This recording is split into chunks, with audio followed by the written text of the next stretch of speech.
say I am one of the few armchair military analysts which seem to know what they're talking about, even though I clearly have no idea what I'm talking about, and none of you really have the qualifications to judge. Unless you do. But I really want that silver play button, so when I meet those Tweedledum overachievers from my old school, I can use it to beat them out of my fucking way. So, like a man dying of thirst stumbling onto a field of cows, let's get to milking. Now, of course, I know this is a real war, okay? It's a tragic event. It's not fun to make light of something that has caused thousands of deaths and displaced over 1 million people, but it is rather satisfying to watch play out, especially when you have an interest in military analytics and you've been forced to sit on your hands as people drone on and on and on about Russia this, Russia that. Oh, Russia could attack us now and we wouldn't stand a chance. Blah, blah, blah, etc. Bullshit. You know what? There's this channel called Armorcast, and about 6 months ago, they released a video called Why the T-90 is Cheap, Useless Junk, Your Favorite Tank Sucks Part 2, which, for a small channel, did pretty well. I mean, it did better than any of my videos. Now, at the time, I was working on a similar video, but he pretty much said everything I was going to. Considering they're about as effective against modern missiles as a fly swatter. And I didn't want to be accused of copying him, so I just left that on the back burner and, well, never really got around to it. This is something I now painfully regret, and I will show you my receipts if anyone is rightly suspicious of this, but I want to bring to your attention this script. Specifically this part here, where I was ranting about the T-14. Part of the problem is people still view Russia as the big bad enemy, like it was in the Cold War, that all of Europe would not be able to withstand its power, and even with the help of the United States would struggle to bring victory against the great Russian bear. What people have failed to realize is that Russia today can barely hold a candle to its former self. It is not the USSR. It is not the great Russian bear. It is a slug inhabiting the shell of a bear, being ridden by a man who has more plastic in his face than a Las Vegas trophy wife. It cannot invade every country in Europe simultaneously, while also holding its own against the United States. At this point, it would struggle to even invade Ukraine. Now, if I had published that 6 months ago as I originally intended, I would have been seen as some kind of fucking genius. But I didn't. So now it just looks like I'm being bitter or lying to make myself look smart. And the reason I bring this up now is that in any analysis of the situation, I'm going to make mistakes. I'm going to predict things that didn't happen or fail to predict things that did. And in 6 to 8 months' time, when the self-proclaimed experts start laughing at all of the failed predictions, remember they are speaking from hindsight. I am not. Because there are people in really big rooms paid a lot of money to work out what is going on. They have access to up-to-date raw intelligence from classified sources and entire teams to decipher that information into something workable. And even then, they will present multiple possibilities, often in order of likeliness. I have me and an internet connection. So cutting through all the media bullshit, the social media bullshit, and trying to interpret everything based on a vague one-sided map and snapshot videos posted on TikTok, trying to get an accurate picture of what is going on is rather like trying to find a small Fabergé egg in an entire swimming pool filled with alphabeti spaghetti. I mean, you can bitch all you want anytime I surface and I don't have an egg in my hand, but none of you all seem to be willing to get into the pool with me. So kindly shut the fuck up. I am doing my best.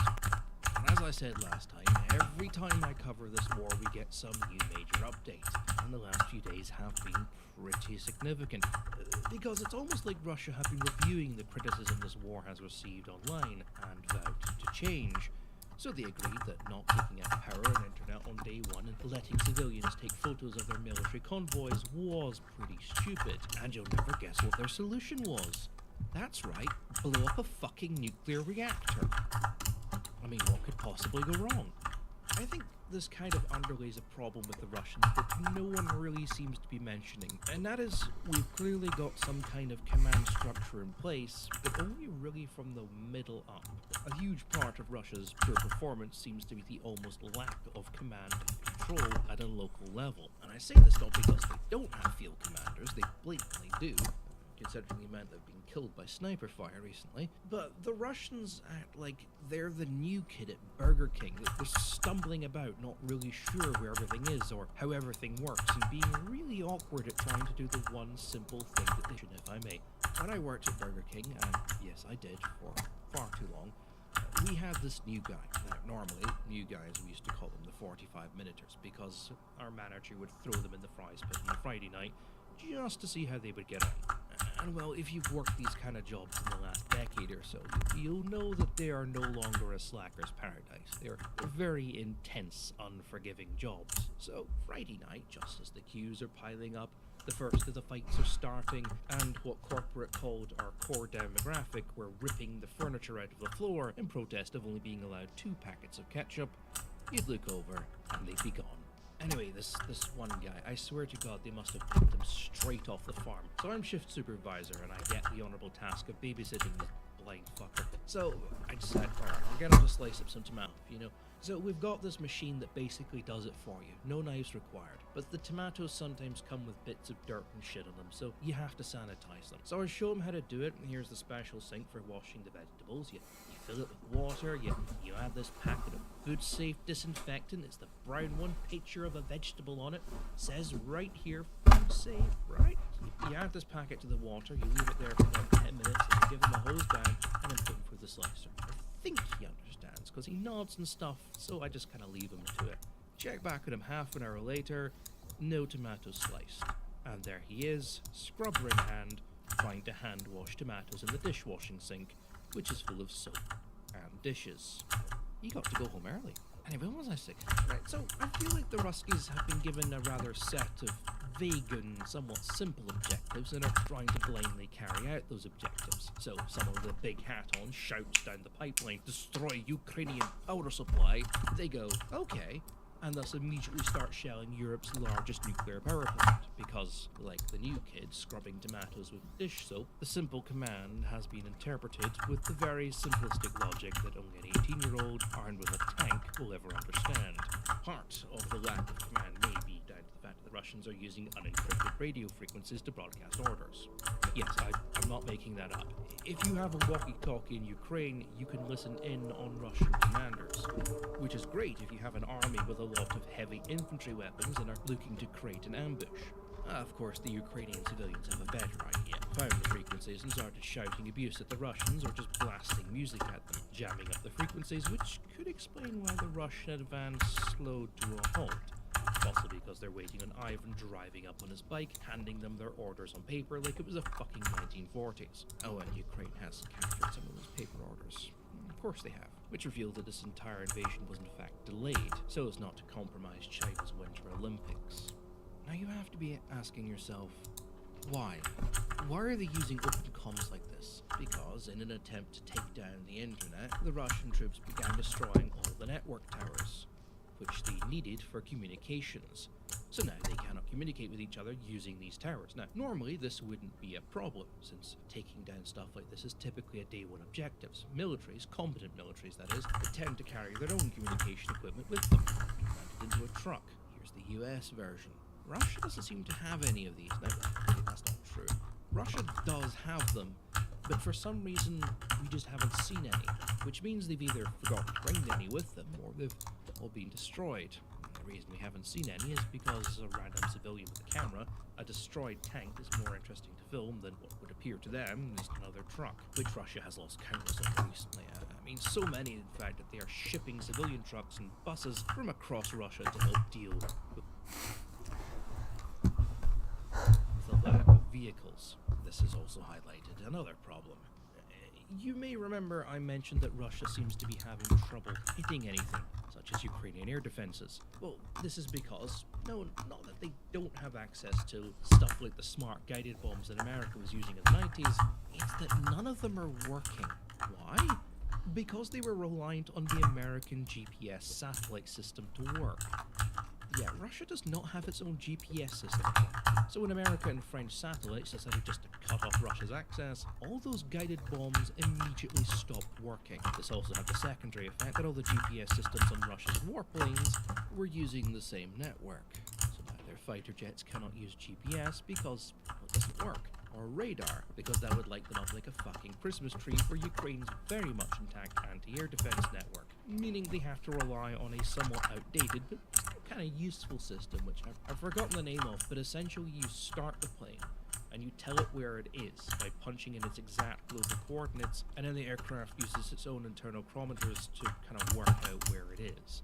This means that Russian pilots have now been given handwritten coordinates on where to fly and where to drop their bombs, which is why they keep missing. And if you were to believe the Ukrainian propaganda, exclusively blowing up orphanages. Thankfully, it missed the dog sanctuary. Now, for those of you still worried about that giant nuclear reactor, don't worry, the reactor is safe. The staff were able to get the fire under control and have taken the probably wise decision to shut the reactor down. The Russians have surrounded the plant and are laying it to siege, and honestly, this is going to be a very interesting thing to watch because it's a nuclear power plant. You can't blow it up and you can't storm it. Nuclear power plants are built like a fucking fortress. If that plant goes into lockdown and seals its own blast doors, which it probably already has, then the T-90 tank just doesn't carry enough explosives to get through one. So the Russians don't really know what to do and are basically just sitting staring at it. They've managed to cut the internet to the plant, so we don't know 100% what exactly is going on inside, and they are not letting supplies in. But for now, the plant is safe. We're not going to have a second Chernobyl. So yeah, I don't know, but from an outside perspective, it just seems the Russians are like stumbling around in the dark. And I don't just mean the plant thing, I mean all of it. The bad artillery strikes, the opening fire on civilians, the total lack of coordination. These things would all be controlled by field commanders, squad leaders, etc. Because when you have a bunch of 18-year-olds hyped up on propaganda and pimp juice, and you give them an assault rifle, yeah, they are going to go fucking wild and do dumb shit. Anyone with even a second's worth of military experience knows this. They need that level-headed commander to keep them in check, and well, that just doesn't seem to be happening. But all of this is just peanuts, absolute peanuts, compared to the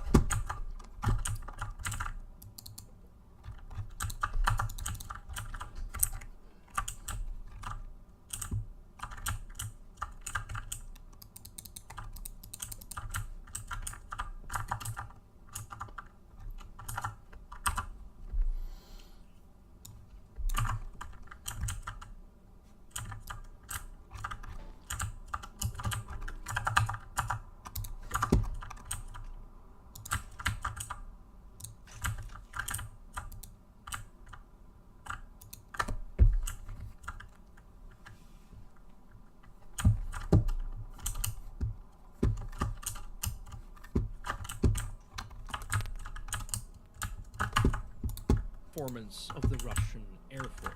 Again, we're going back to the fact that Russians have still not secured air superiority. Over the past few days have lost 9 aircraft, including a number of Su-24s, which prior to this war were one of 3 planes which held a prestigious record of never having suffered a single air-to-air combat loss, the other 2 being the F-15 and the Harrier. Now, a lot of the remaining tankies and communes, or whatever the fuck you want to call them, seem to think that this is all part of the plan, that Putin really is playing 5D chess and could wipe Ukraine out in a second if he chooses. I mean, fucking cope, bitch. Whatever. The thing is, this is again talking about the chaos of war. To try and filter through the propaganda and the screaming from both sides, you get real time how certain myths and perceptions are formed. Gets posted and there's not a lot of checks done, so no one really knows if it's true or not, but it does offer a narrative. It offers an explanation as to what's going on, and the self-proclaimed experts, because they can't think of anything else, repackage it as their own opinion because they want everyone to know that they are smart. Then you hear about it, and yeah, 3 days later it's eventually questioned and proved to be nonsense, but by then you've moved on to something else and you're not thinking about it. If you remember it, and in a few years' time when someone brings it up in conversation, you'll repeat it back to them because, like those experts, you want to sound smart. In that sense, there has been this narrative constructed about Russia's forces currently deployed in Ukraine. Because the early losses Russia took were older variants of tanks, the troops clearly young and poorly trained using equipment from decades ago, the idea has been that Russia started this war by sending in its worst units, and only its B-rated units have so far been doing the fighting, the weakest units. This is not true. The 4th Guard tanks, the 2nd Guard's motorized rifles, the 7th Guard's mountain air assault, the 45th Spetsnaz, who all got stuck in a fucking elevator, the VDV, and the various naval units that have all been operating in and around the Black Sea, including the Marines that attempted the several great and amazing landings at Odessa and surrounding areas, were all elite units, all armed with the latest and greatest equipment that Russia has. And all of them almost immediately got their ass kicked by armed civilians and Ukrainian reserve forces. The VDV, Russia's elite paratroopers, have almost been entirely wiped out. They have lost so much equipment, including transport planes, they've started to reactivate the old AN-2 biplanes. Their armoured divisions have lost so many tanks that some of their armoured divisions are now down to the vehicles they use for training. They've lost so many trucks they are transporting troops in garbage trucks. The state of the Russian army is so bad, they have reactivated the Second World War style armoured fucking train. I mean, where did they get that? And what the fuck? Things are getting so bad, there's this Mark IV tank sitting on a plinth at a war memorial in Kharkiv somewhere, and I'm half expecting the Russians to paint a giant Z on it and push it into service. But of course, every Tom, Dick, and cock with even the vaguest sense of military knowledge has been speaking their opinions on Russia's current Air Force issues. Why are they operating so poorly, and not the way they should be? Russia's supposed to, as it has been bragging about its capability to do so over the past 30 years, simply overrun any attempt at an air defense with overwhelming numbers and superior technology, because all the indicators have been that it should be able to do that. Except, they haven't really. This is the problem with having a huge group of people who previously couldn't find Ukraine on a fucking map, now being forced to talk about Ukraine around the water cooler at work, because quite frankly, it's the only thing people are talking about right now. Now, obviously, they don't know what they're talking about, so they just fall back on what they do know about Russia. And since most people get their knowledge of Russian military prowess almost entirely through Second World War history and Russia's strong memes, or as we should now call them Russian cope memes, it makes sense to them that, like with their ground forces, they are holding all the good stuff in reserve for some fucking reason. You 5D chess, Putin must be up to some amazing plan that us mere mortals can only dream of comprehending. You understand this is just a God of the Gaps scenario. You have a gap in your knowledge, so you fill it with whatever weird and wacky conspiracy that seems most plausible. And because you don't know anything, everything seems plausible. But for those of us that have been keeping an eye on Russia, and I don't mean by looking at the blurb cards on Ace Combat, the rating has been on the wall for the Russian Air Force for quite some time. For the past 10 to 15 years, the stories that have been coming out of Russia have indicated a list of powerful new aircraft, built in very small number and exclusively flown at public demonstrations. Legacy aircraft with powerful new upgrades and receiving those upgrades at around one plane per year, and pilots who have joined airlines to try and make ends meet, as they are unable to keep up the 40 hours per month